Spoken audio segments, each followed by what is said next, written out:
Have you made up your mind? No matter how much thinking you do, there's only one option. You'd be better off just listening to me.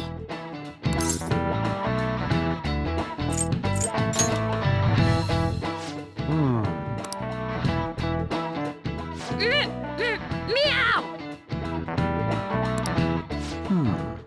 Could that rumored cat be somewhere nearby? Could that rumored cat be somewhere nearby indeed? Hi guys, I'm Lucy. And I'm Tamoor. And if you've been on the GameSpot YouTube channel looking for Persona 5, you'll have found a bunch of footage in Japanese. But look at this. English! It's been localized. Finally! And we have some captured right here so we can get a first look at it. Oh man, look how pretty Look it at is. it. It's so pretty. So, Persona 4, obviously you're in a small town. You were introduced, I guess, as this kid who moved from the big city. No one really knew a lot about you. It's pretty much very similar in Persona 5, except you're in a big The city other of way Tokyo. around, But you have a rumored bad past. Oh, yeah. And this guy seems to be very cold to you. Who is this? This is Sojiro, and he basically is Dojima, who was your caretaker, I guess, in Persona 4. He's not exactly thrilled that you're there. He owns a cafe. At the minute, he's quite annoyed because you came home late. Yeah, you've been up to no good. And technically, I hadn't. But yeah, so everyone is kind of very distrusting of you. They think you have a kind of criminal past.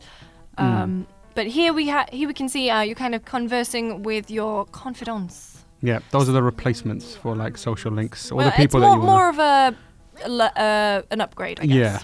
So these are people you spend your time with to build your power outside of dungeon crawling. Yeah, so we have Ann here, not Anne. Not Anne. The English in me wants to say Anne, but it's Lady Ann. And the guy over there is Ryuji, who's basically like a meld of Yosuke and Kanji. Yeah. And we see them here entering kind of the, this is the through the TV bit, but not really because they're going into the app. It's an application they have on the phone now to get them where they need to be. Is it like U2 It's in my iTunes? I didn't ask for it to be there. Yeah, it's just there. That's how it works. And they're kind of still figuring it out, so they don't completely know the rules of it. So as you can see, An has mysteriously been sucked into it, and they're not quite sure how it's happened. Yeah, Morgana has kind of some idea. The cat has some idea of what's going on, but has amnesia, so can't really help out. Amnesia cat. So these are your kind of confidants. This is very near the beginning of the game, we should say. This is maybe like 2 hours in. Yeah. And you're sort of building up your pals to go in. We're not going to spoil too much of the story here because, you know, if you didn't get all the spoilers when they came out in Japan last year, you can wait a few more weeks. It's fine. We're not going to do it. No, we're not going to spoil it. We're You're not going to be safe here. those This is a safe zone. So here in the palace, you kind of, it's like a magic incantation to get through. You kind of need like a name, a location, and the app. And it, what's happened with Ann here is that she was sort of standing near you while you went in, and it pulled her into. Yeah, but otherwise you need these kind of like special code words to get in, which is a surprisingly analog entry point for an app. It's like, I've got these code words, I've said them, now press the app button and let's do this. And let's go in. So this is cool. Yeah, so we're in a dungeon now, a mind palace, I guess. We are stealing Kamoshida's heart. So he's kind of the big bad of this level. And we're infiltrating at the moment. Yeah, which is kind of like they want to give you a little more freedom to get in and out of the castle. So we saw ramparts there earlier on the right, and that's kind of like a shortcut into getting into some of the upper tier levels. But there's a reason for that, and that's they're kind of encouraging you to think about both sides of the game a little more compared to Persona 4 and Persona 3 before it. I mean, look here, if you ran straight into that room where all of those shadows are, then it wouldn't go well for you. It would be a bad day.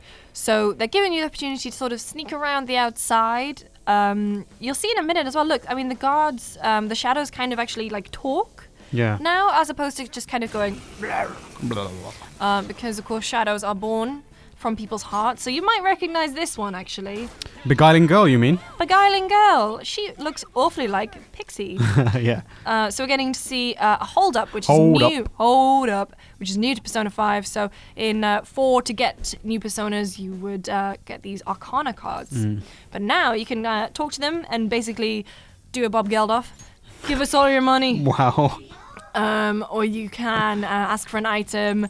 Or you can use this terrible line and get a clapback here. The Yeah. Guile girl is not pleased with your one-liners. I like that they've gamified something which was quite like uninvolved in the previous game. It was almost like Yeah. random drops, and also it gives you kind of like an opportunity to kind of interact with the personas a little more. Yeah, because otherwise, I mean, they would be there and then they would go, I am thou, thou art I, yep. and I'm going to join you. But now you can actually talk to them a little bit. And they turn into the masks. Turn into masks. So I don't know if the cards are still actually going to be there. You can still fuse personas to pass along stats and abilities and everything, but they are in masks. Yeah, and look at these guys. We should probably talk a little bit about the cat Morgana now. Cat of indeterminate gender. Undetermined gender?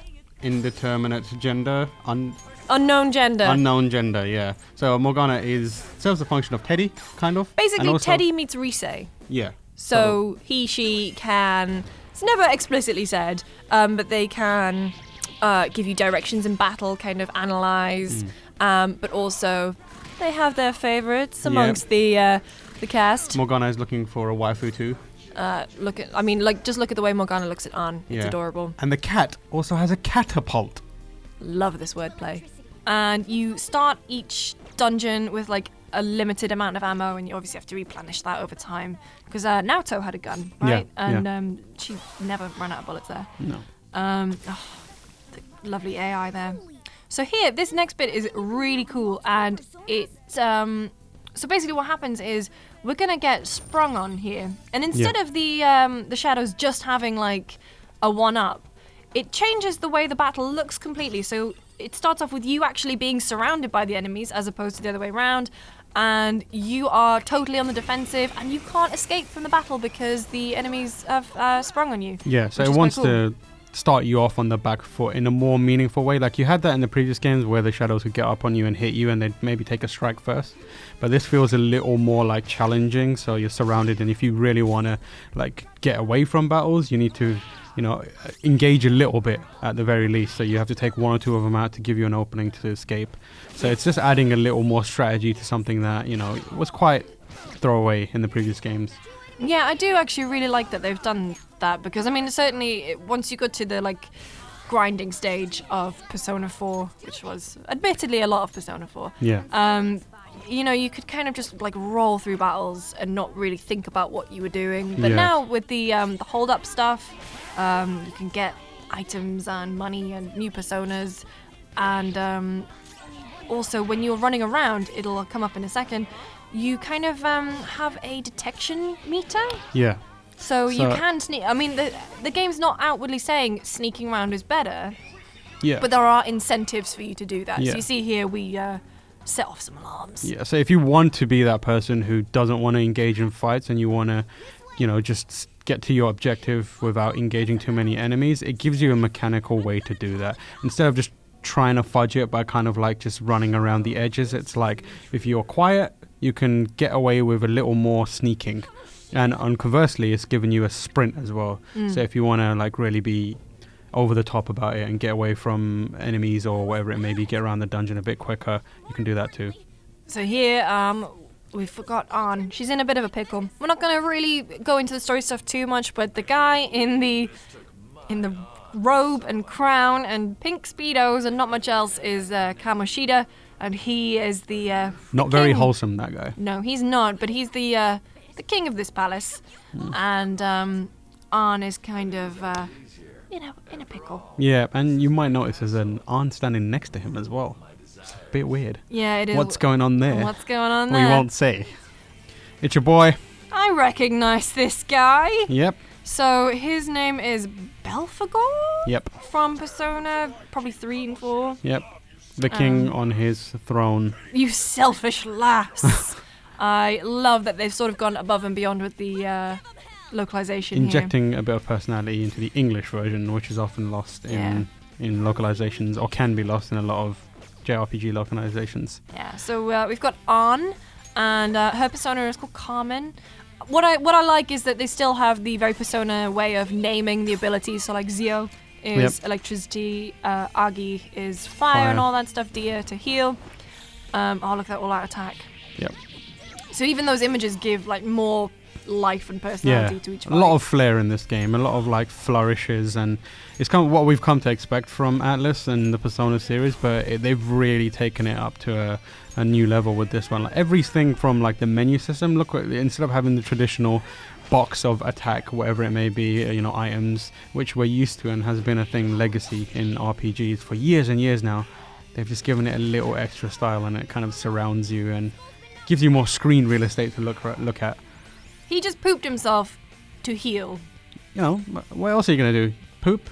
Rub it on yourself? I mean, this game. And with that poop bombshell, that's all we got time for. Luckily, we beat the guard captain. Otherwise, this would have been an embarrassing video.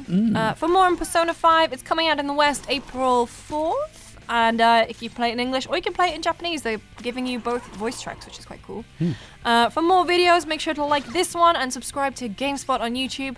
We'll see you next time. Please be excited. Please be excited. To think there would be a woman who could stand up to King Kamoshida. Outside of school, that guy's nothing but a pathetic loser.